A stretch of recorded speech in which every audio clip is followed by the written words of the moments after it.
Welcome into the Irish NFL show. Continue our recap of all the divisions across the NFL, turning our attentions to the AFC, a packed conference. And in this episode, we're going to focus on the AFC West. And I suppose no better place to start than the team that finished bottom of the division last year, and that is Column's Denver Broncos. I was reflecting on the West column, and I was thinking, what's the football equivalent to this division? Because this time last year, this was the group of death that you always hear about, the European Championships, the World Cups. You know, last year they're suggesting that Russell Wilson's going to, prevail in a Super Bowl run with the Broncos. There was talk about the Raiders and how they were coming off a playoff season.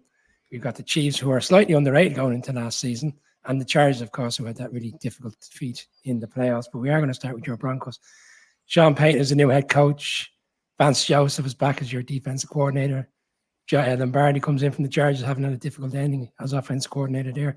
In terms of the managerial structure in which he's put in place, are you happy what's happened and how things have transpired over the past few months? With some of it, yeah, but not on the defensive side of the ball. I think there's a huge downgrade there from Ejiro Evero, who's widely considered a brilliant young mind, and I think Frank Reich will be absolutely delighted. We talked about that previously.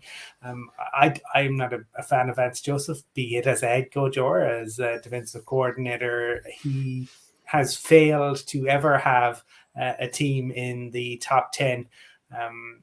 The top 10 best defenses.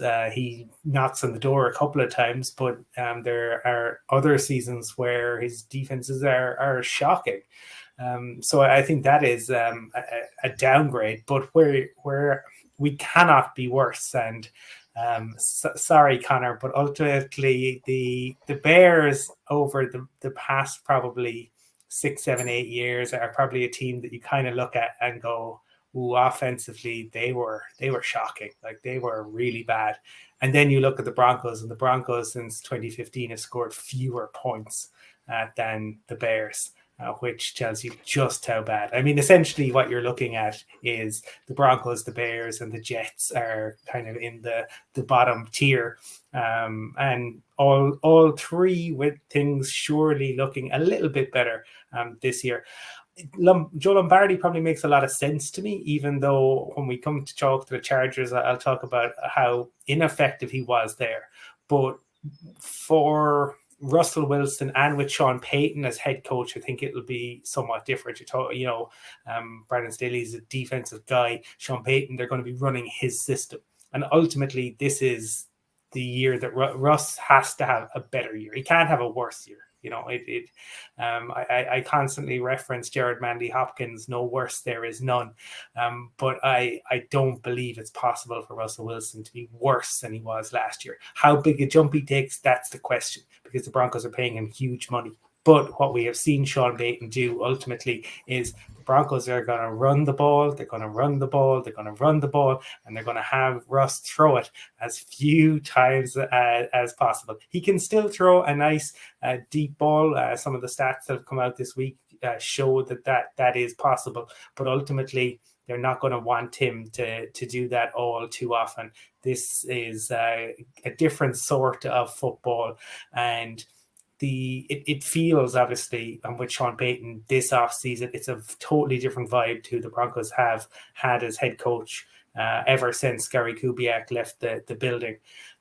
So on paper, it's an improvement, but how big an improvement? Well, that remains to be seen. Connor touches on the influence of Sean Payton there, and obviously we've seen how strong he was a head coach in New Orleans, but there's one of his opening press conference in which he was challenged and questioned around Russell Wilson, and we read about all the stories last year. Russell Wilson had certain people in the organization that not necessarily related to the coaching staff, and Sean Payton quickly came out and put an end to that, saying the only people who will be in here are my people. When you look at this hire initially, did you think it was hard to correct Russell Wilson and bring him back to what we saw in Seattle, or was it more the enormity of a head coach with Sean Payton, who has Super Bowl experience, both winning one and obviously been on coaching staffs of Super Bowls? Well, I was just going to say, it's not so much. I mean, partly obviously to correct what happened with Russ last season, but also to correct what happened with Nathaniel Hackett, who had a disastrous first year as a head coach and is now the man who's going to turn the Jets into Super Bowl contenders if he gets that Aaron Rodgers led offense going, which we'll talk about in a preview show to come. But that disaster of last season, and it's good to know that the Bears are the benchmark for anemic offensive play, and I can't even argue that point because it's absolutely true. But that disaster was very much attached to Russell Wilson in the popular imagination, and it's easier to do. It's very easy to do that because of the personality issues, because of some of the kind of ill-judged public statements, because of some of his kind of quirky antics, which naturally tend to attract attention. But Hackett had an absolute disaster, and it's interesting that Colin calls out Ejiro Evero as being kind of a strange move. Like he goes to the Panthers, makes a lateral move. It's not like he was hired away for a head coaching job. They were happy to release him from his contract, and Peyton goes after Vance Joseph as the guy. I mean, that Denver defense last year was top 10 in most statistical categories, which is some achievement when you cannot move the ball at all on offense. We talk about complementary football. Nothing shows up hard work on the defensive side of the ball than when your offense can't get anything done, and you're running tired, you're playing way too many snaps. And it eventually caught up on them. Obviously, they got shellacked by the Rams of all teams on Christmas Day, gave up 51 points. But for the most part, they'd one of the best pass defenses in the NFL. They were sometimes caught out on the run. Josh Jacobs caused them particular problems. Again, I think they gave up 200-yard gains to him last year, which is not easily done. You don't often see the same guy gash you for 100 yards twice. It's tough when it happens in your division, but that is what happened to the Broncos last year. But overall, they were really stout on that side of the ball, and I thought that was a very strange decision. And you were wondering about Peyton's judgment there. If you were going to let that guy go, you'd want to have a big name coming in to make a difference. So, both the coordinators there, as Colin has rightly called out, are question marks for me.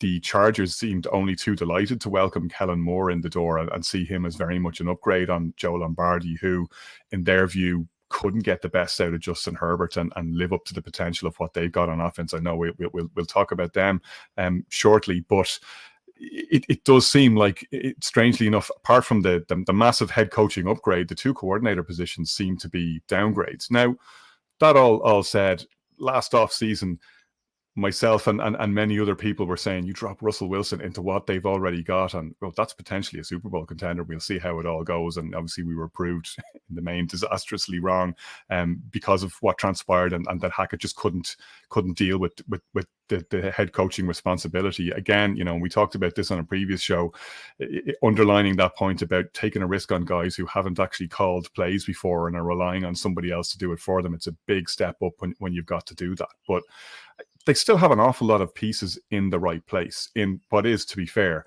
a beast of a division. But I think the knock on Wilson when he went from the Seahawks, if you were prepared to read the tea leaves on what the Seahawks were saying and the leaks that were coming out of the camp at the time, was Russell won't listen to Pete Carroll. Russell won't make the transition that's necessary, considering the mobility he's lost and that he's not the Russell Wilson of 5 or 6 years ago. He's not going to be able to get quickly off platform and make and scramble and make the kind of throws that he used to make, and adjust on the fly. So he's got to be more disciplined. He's got to adjust to being more of a pocket passer, and he didn't seem to be able to make the mental shift to doing that. Now, if Pete Carroll couldn't get that out of him, is Sean Payton the man to do it? Maybe last year's experience for Russell was a chastening one, and maybe he's going to be prepared to listen and going to be prepared to make the changes to his games that are going to be necessary. But that then brings you back to, what's Joe Lombardi going to get out of him? I mean, maybe what they were looking for, ironically, to your point, Colin, is a less explosive offense, and in which case maybe Joe Lombardi is exactly the right pick. Peyton, let's not forget, was able to do it, get it done with the ghost of Drew Brees largely. I mean, they weren't too far off getting to 2 Super Bowls, and were absolutely shafted by some of the worst refereeing calls, and in one case non-calls that we've ever seen. So there's every reason to expect that he's still got a little bit of juice in the tank himself, and we'll see a better approximation of what we expected to see from Russell and the Broncos offense last year. But actually, funnily enough, it then falls to me as to whether they'll stack up to where they need to be on the defensive side of the ball. And that, strangely, is actually where I have the worry, given that Vance has not been known for turning out championship caliber defenses. Colin, I have a final question on their free agency moves, but you might have a quick point to make before that. I just Connor says that it's difficult for a running back to go 200 yards. Not against the Broncos, Connor. I've seen Isaiah Crowell do it for the Jets back in 2018. Todd Gurley also put 200 on us that same season. That was Vance Joseph era. Leonard Fournette did it, and I've seen tight ends go off. So the Broncos have a terrible record in terms of allowing that. The piece, like the Evero piece, I think this is one of those pieces where there's more to it than meets the eye, and I think that is that's a guy who probably was willing to speak his mind and point to factors that at least the rumor would have you believe that he highlighted a number of issues last year. And the decision may have been made from even above Sean Payton's pay grade as such. But it is, it's an interesting one nonetheless. I was frantically looking at the projected Justin Fields rushing yards when the Bears play the Broncos on the 23rd of October. That could be a good day for him. Colin, my final question on the Broncos is around free agency, because they went very aggressive on the opening day of free agency, and I think it caught a lot of Broncos fans by surprise, in particular on the offensive line with bringing in Powers and McGlinchey. And you did kind of call out throughout the course of the season when we were discussing Broncos games, was Russell Wilson was having a difficult time and his play was off putting compared to what we see in Seattle. The offensive line wasn't working whatsoever. Are we in a situation where essentially they're doing everything their utmost to make sure there's no more excuses that if it doesn't work out this year, they can transition away from Russell Wilson, because they've done their utmost to put an offensive line in place, a head coach that should be able to get the best out of him. Will he still be the quarterback in 12 months' time? That's the big question. I think they are doing everything, because they couldn't move on this year because the cap hit was going to be too much. And I do think, kind of to build on what Connor was saying, I do think that's part of why Joe Lombardi was brought in. He is very experienced. I don't think they want Russ to have a say in the offense, essentially. And I think the chastening experience is everyone saw it play out. Like the Broncos were on prime time so many times last year, right? Russell Wilson was a laughing stock. Like he ended up having to stop using the catchphrase and moving away from it, right? Because it became a thing on Saturday Night Live. It just became a catchphrase everywhere. And you saw his own defense having a go at him. So I do think he has to be chastened, because if it doesn't work, Russ is gone. Like they'll just have to eat on that. And so they have brought the guys in. The offensive line has been just a joke for the Broncos over so many years. And so, but they brought in guys particularly strong in the run game. And so that's why I think as well, you look, they brought in a blocking tight end, got a good pass catching tight end in Greg Dulcich. I don't know. I think that is one of the biggest questions going into this into the new season, not just for the Broncos, but for the NFL at large, because Russ has been such a huge feature of it. But he has to take a significant step, because they're paying him huge money. And right now, you know, he was an albatross around, and Connor is right that it wasn't all Russ. The Hackett piece is there, but you could move on from Hackett and not have to worry about paying him off. With Russ, that's the issue. It wasn't the trade, it was the contract. I'll keep going back to that. That is the piece that I'm sure George Payton wishes he could have a do-over on. Interesting times ahead. Week 1, Raiders. And we're going to talk about the Raiders now. So the Broncos are home to the Raiders in week 1, which is always a fascinating game. And Connor, I'll come to you first. I mean, you could argue the Raiders are very much a kind of similar spiral or situation to the Broncos in terms of what the expectations were last year. I mean, they just come off a playoff defeat the season previous in the wildcard game to the Bengals, who happened to go on to the Super Bowl. Derek Carr is gone. The year is ended. Josh McDaniels has had a difficult time. I mean, even on the show last year, Colin kind of questioned whether he was the right man to take over, bearing in mind the experience of what he saw when he was in Denver, and people kind of said, no, he's learned his mistakes from his time there. He's corrected that. He's going to be a very different head coach. But we did see similarities to what we saw in Denver last year. And I was looking at some of the acquisitions during the offseason. It's so strange because they've gone so aggressive on wide receivers. And they brought in Jacoby Myers, Sims from Washington, Philip Dorsett. I wouldn't say some of these guys are journeymen, but no, essentially marquee players come in on the offense. Austin Hooper, again, another tight end that's been quite effective throughout the course of his career. We touched on the Waller trade, moving away from him.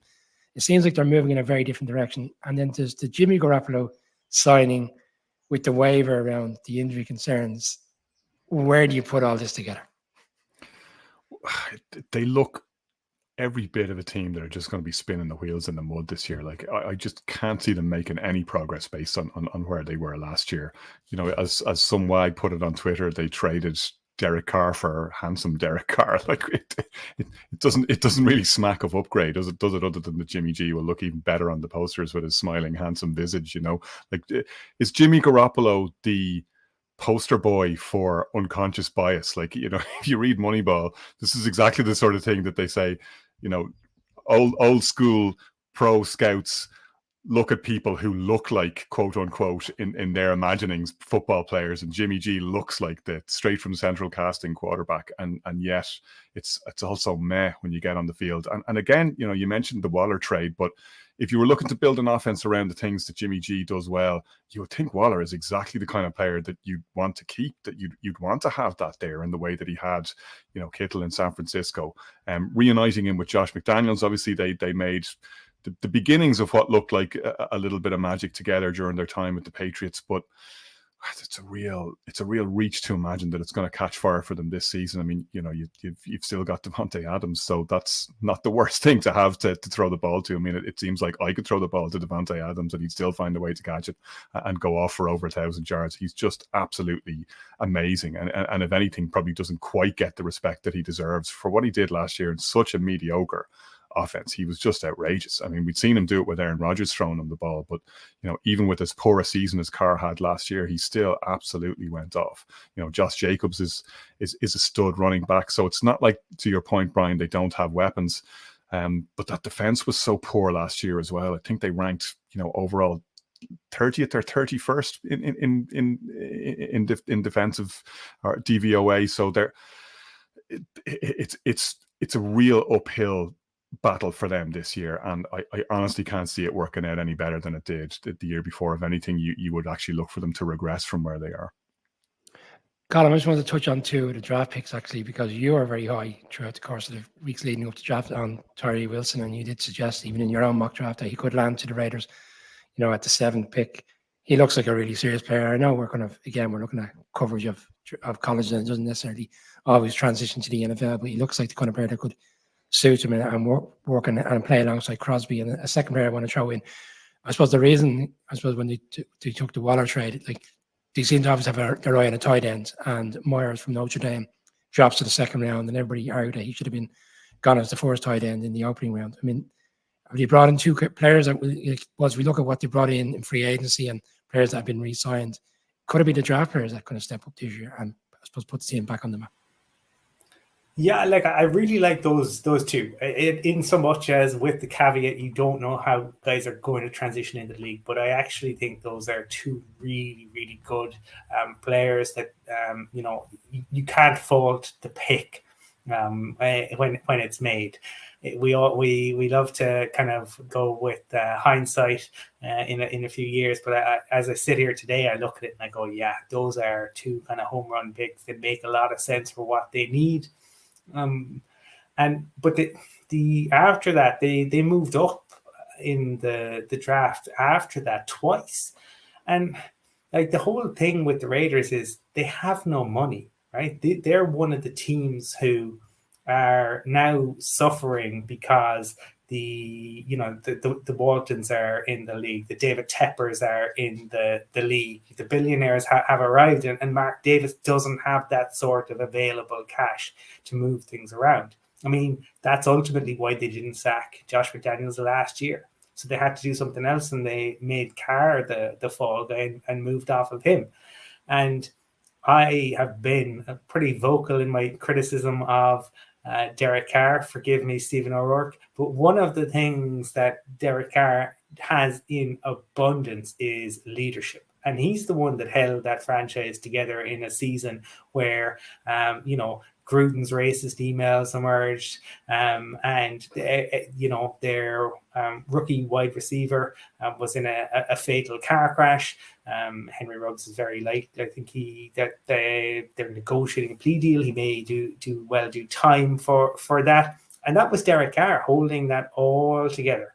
And they have moved on from that, and I think there's kind of merit to what Connor is saying. The power of beauty. Beautiful babies get picked up more. Beautiful people are more likely to be found not guilty by a jury. And beautiful quarterbacks will continue to get contracts around the league despite their relative performance. They make no sense in a lot of ways, Brian. They never have, the Raiders. They could surprise. I don't think they will, though. I think they've downgraded at the quarterback position. But one of the things that I will say for Josh McDaniels, and I don't have many nice things to say about him, he didn't draft terribly in Denver. A couple of some of the picks that he made, were shocking, and obviously the Jay Cutler and Tim Tebow debacle. But there were some other picks that he made that really made a huge difference to the Broncos after he moved on and John Fox came in. So to me, I wouldn't be surprised to see Wilson and Mayer be good players for the Raiders, but it might not be in 2023, and it might not be with Josh McDaniels as head coach if Mark Davis could look down the back of the couch and fire the money to pay off the contract, because that's a point probably worth highlighting to people. Players get cut and get X amount that's guaranteed and various. Coaches' contracts are fully guaranteed, right? So you get fired as a head coach, you get all of your money, and they have to pony that up immediately. So that is something to bear in mind around why they haven't moved on from Josh McDaniels. Hoping against hope, I think that it is different in 2023.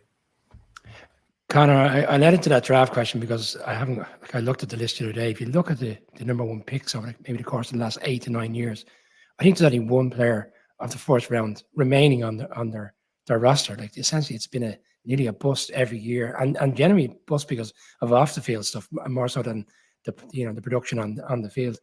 I mean, Ziegler is joined to the hip essentially with McDaniels. Like, are we going to see a complete refresh if they get off to a bad start, or is it a case of see how this season goes? I wonder what the expectation is as a Raiders fan, because we know quite a few, and Collins referred to Steve O'Rourke, when the Jimmy G free agency acquisition was made, there was a lot of disgruntlement, and even more so when they saw the nature of the contract in terms of what they were giving up to.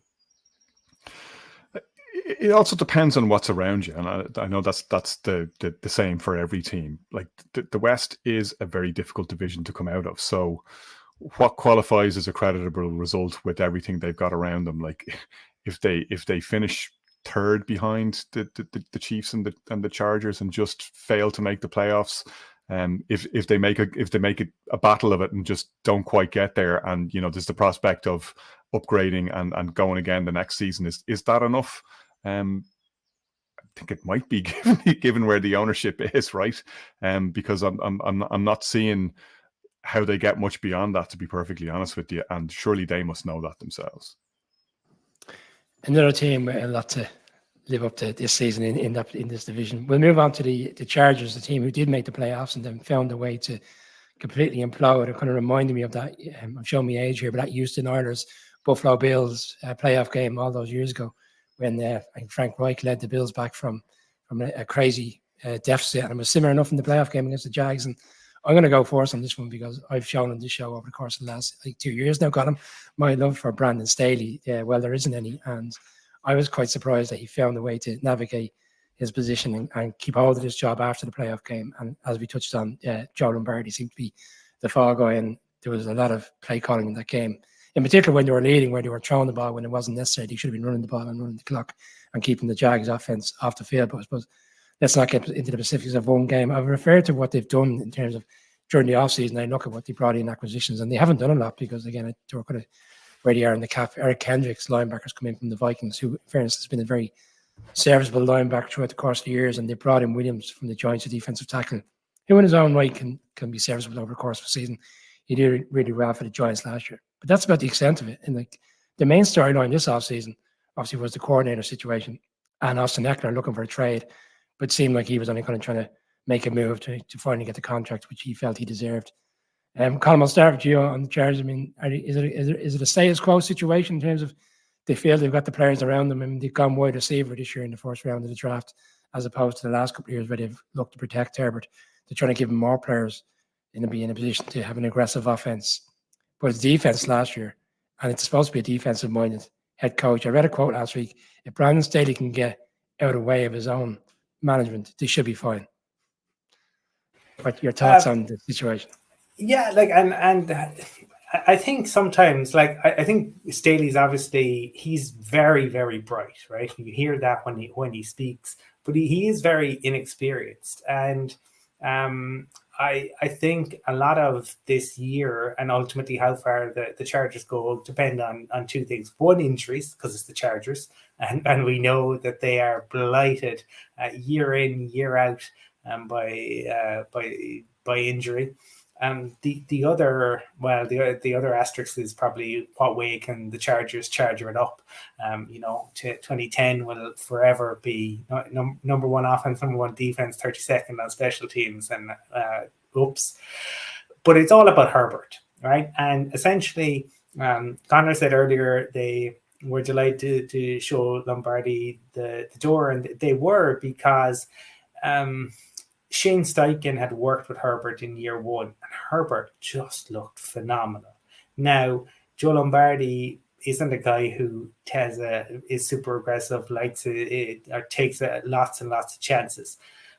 Also, I guess Herbert was playing hurt for some of last year. We saw him take that shot against the Chiefs and with the broken ribs, and he played through it. So we know he's super tough, but it's going to be interesting to see with Kellen Moore, because Mike McCarthy's comments about Kellen Moore when Kellen Moore left, I should be music to the ears of the Chargers and to Justin Herbert. Mike said, why was Kellen gone? Because we disagreed. He wants to light up the scoreboard and I want to run the damn football. If you have a quarterback with the quality of Justin Herbert, I think you want to light up the scoreboard. And I think it'll be interesting to see. I keep going back to it. I've referred to it a few times, but I think it makes sense to look at Matthew Stafford and to look at the difference that offensive coordinators had on Matthew Stafford's career and his yards per attempt.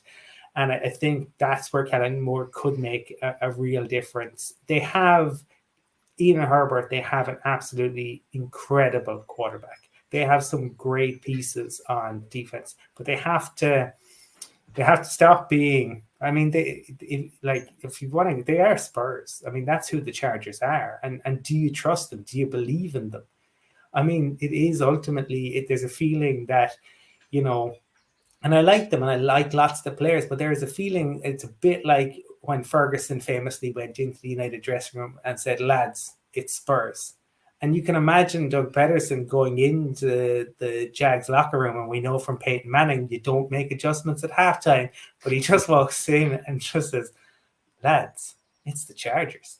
And so, do you believe in them? Do you trust them? The Broncos have been so bad for so long, and yet they've been able to bully the Chargers. So I think that is something that the Chargers have to change as well, because teams have been able to bully them, and that has been an issue for them.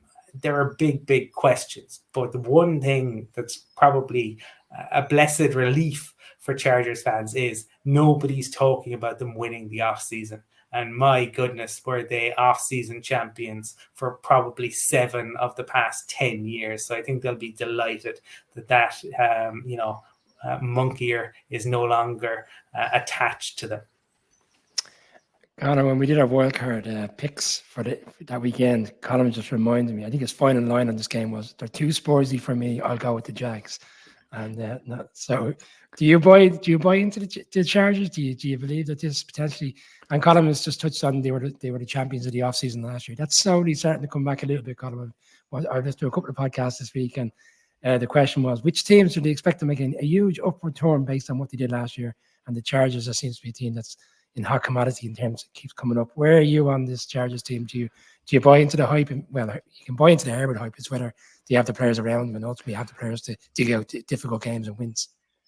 Like Colin, I kind of want to like them, and that there's a lot about them to like, and yet you can't deny the evidence of everything you've ever seen in your NFL watching history either, which is that they just find new ways to throw away promising situations and lose time and time again. Like the last 2 seasons for Staley have been defined by missing the playoffs 2 seasons ago when they seemed like they were absolutely on a roll, and they found a way to stumble over the last couple of fences and rule themselves out.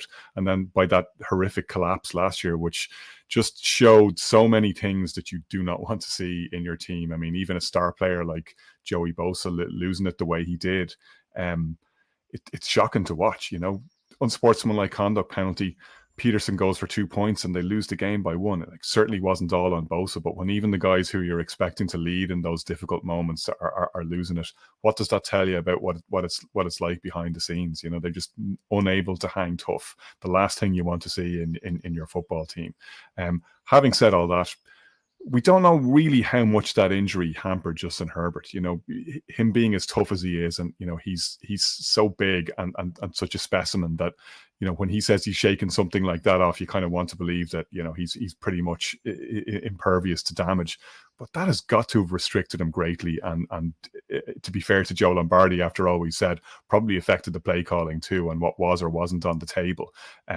But as you called out rightly, Brian, when you have Austin Eckler, why are you not running the leather off the ball from that situation? Like, this guy averaged 19 touchdowns over the past 2 seasons. He's exactly the kind of guy that you want grinding it up when you have a big lead, as they did. But on every level, the play calling, Brandon Staley's weird logic about he's the analytics guy, and yet he seems to inevitably make the wrong moves in the wrong situations. Although, speaking of flawed logic, like, I love that Mike McCarthy line about Kellen Moore lighting up the scoreboard, because you see how all those teams that light up the scoreboard never win anything. Like these pass heavy offenses, like the Chiefs or the Bengals or the Bills or the Eagles, you want to light up the scoreboard. I'm sure they'd be more than happy to take that in Los Angeles. And I think, it's the corollary of what we were saying with the Broncos. I think that's an upgrade at OC, and I'm kind of excited to see what Kellen Moore does to Justin Herbert.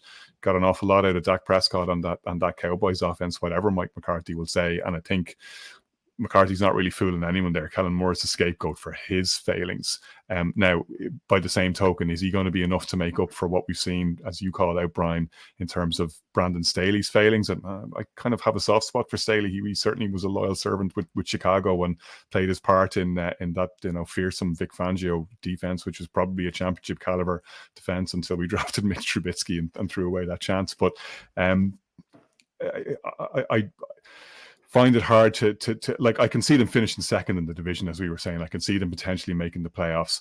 Herbert is a guy that you just love see playing at his best, and I'm kind of excited to see what Kellen Moore can do with them. And they do have an awful lot of exciting players on offense, and they could light it up and they could surprise us. So as you say, they'll probably be delighted that nobody's really talking about them in those terms. There's a path out of the division and there's a path to the playoffs, but culturally, I wonder what's going on in that locker room. I wonder if Staley is the leader they need. I seriously doubt it, and everything that we saw last season would lead me to speculate to the downside as to where they'll go if they do make it to the postseason.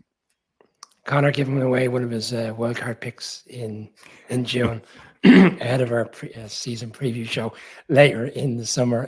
We'll close out with the AFC champions, the Super Bowl champions. You go to some sporting events, Colin, over the course of your time, whether it's football, whether it's Gaelic sports, whatever, and you walk away from games and you say, that really truly was a fabulous event to be at, because you get to see a player with the qualities of Patrick Mahomes and what we saw from him in the Super Bowl. He goes in at halftime, 10 points down, looks like he's carrying that injury again, yet he finds a way to come back And you've always said, and I think last year when we were doing our season preview, I don't think everybody picked the Chiefs to win the division at the time, and you said should never count against a team that has Andy Reid and Patrick Mahomes. Like, I think the opening question has to be, are they going to run it back? Because come September, the general consensus will be they're going to be up there. They're going to be looking against the Bengals, the Chargers, and all these various different teams within the AFC. But the reality is, come January next season, we would expect again to see the Chiefs certainly in the running, if not in the AFC Championship game, to be going back to the Super Bowl.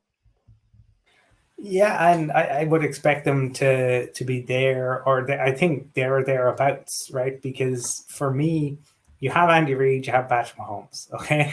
You have I believe the best head coach in the game, and you have the best quarterback in the game. And those are the two most important things you could possibly have. Now, the others are, that's not to say there aren't other extremely talented head coaches and quarterbacks. Of course there are. And there will be questions, right? Word today as we're recording this that Chris Jones may well sit out at least this mandatory mini camp because he wants to get the contract done. The Frank Clark has obviously signed for the Broncos. To me, I get why the Chiefs have moved off them. They used the first round pick this year on an edge. Karlaftis came in last year. You have to make room for those guys to grow. Will they grow into it? That's to be seen. And Frank Clark did make a difference for them in the playoffs last year. But I understand them making the decision that they're making.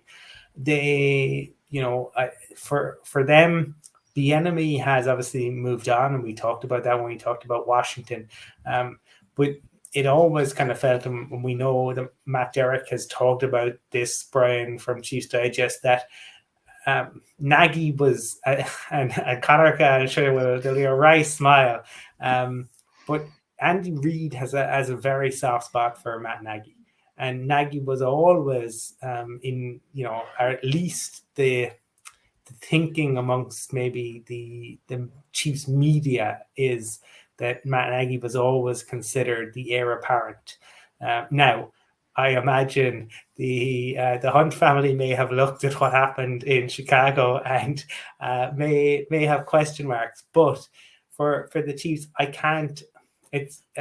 It's difficult for me to imagine that they will miss a beat with the enemy moving on, because Nagy knows Mahomes. He's been there, done that. He's back in the fold. So yeah, there are question marks. There are questions on the defense, and particularly like last year, Chris Jones was immense, right? They went away from the nonsense that they had done the year before, where they tried playing him outside. They played him through the middle. He played the entirety of the season, and he's a wrecking ball. Last year he was, because of Aaron Donald's injury and just the season that the Rams had, he was the most destructive defensive tackle in the league. But the thing is, they probably need him to have another season like that. So they need to get this contract situation sorted out. You have Mahomes, you have Andy Reid, and even though they lost the tackles, they replaced them with two solid tackles, and their interior on the O-line is so good as well. I don't see who do you put above them? How do you put anyone above them? At least as we sit here in June. Connor, Colin slightly killed my thunder on my question, but I was just going to touch on the point that Wiley left the offensive line, the offensive tackle left in free agency to go to Washington. They lose Orlando Brown to Cincinnati, essentially one of their key rivals. They bring in Juwan Taylor from the Jags, and Colin's touched on there. Like we saw a couple of years ago when they lost the Super Bowl to the Bucs, how quickly in that free agency they recognized we need to transition, we need to rebuild this offensive line. I wouldn't go as far as to say that's what they're doing now, but they just seem to be methodically be able to change the offensive line up, and then still very little ill effects in terms of what Mahomes can do with the players around them. Yeah, and look, they had to play with Mahomes broken up for the back half of the playoffs as well. So at full power, it's an even scarier prospect. And we sometimes kind of tend to forget that he was so banged up over the Super Bowl and the latter half of the championship game. And with all of that said, you really do need the break of the ball, even if you're the Kansas City Chiefs. I mean, they could easily have lost that championship game to the Bengals. and maybe some questionable officiating helps them on their way there. I know the Chiefs are the subject of 1,000 internet conspiracy theories now. I don't even want to go near that. I mean, they won the game fair and square. I don't think there's any two ways about that, but it could easily have gone the other way. It's very tight. That roughing the passer call, terrible decision on the Cincinnati side, help them over the line there. It's those small margins that do make a massive difference, and the holding call in the Super Bowl as well. So for as good as they are, I wouldn't say it's impossible to look past them, because every team needs the rub of the green on the way to winning a Super Bowl. I think it's interesting looking at the other departures, right? So they're pretty confident in the wide receiver room they've got there. They obviously would expect Sky Moore and Kadarius Toney to continue stepping up, because they've lost McCall Hardman. They let Juju Smith-Schuster go as well, but they're hardly poorly set on that side in terms of what they have. The Chris Jones situation is interesting, and they'll want to resolve that sooner rather than later. He's not the only person to hold out from OTAs and with the contract situation hanging over his head, so it's certainly not going to derail the train. But coming out of the AFC is no joke. I mean, the division itself is not to be underestimated, and I'm not sure I'd necessarily be installing them as runaway favourites. I actually, not that I find it easy to look past them, but I find it easy to see how they might not have come out on top last year, and as a result, then projecting forward, I don't think they're any weaker than they were in a season in which they won the Super Bowl. But I don't think they're any stronger necessarily either. And if you stay still, that's a dangerous place to be in the NFL. Be interesting to see what comes of the secondary, bearing in mind how young that secondary was last year with the number of rookies that came in over the course of the season. Steve Spagnuolo did a great job defensively. Look, they opened the season as Super Bowl champions against the Lions on that Thursday night. It'll be interesting to see how they get off to a fast start, if they get off to a fast start, and how they compete against a Lions team that a lot is expected of as well. That is our AFC West recap. In our next episode, we're going to focus on a team that could potentially challenge them to go to the Super Bowl, and that is the Bengals and the AFC North. But for now, Colin, appreciate your time. Thank you.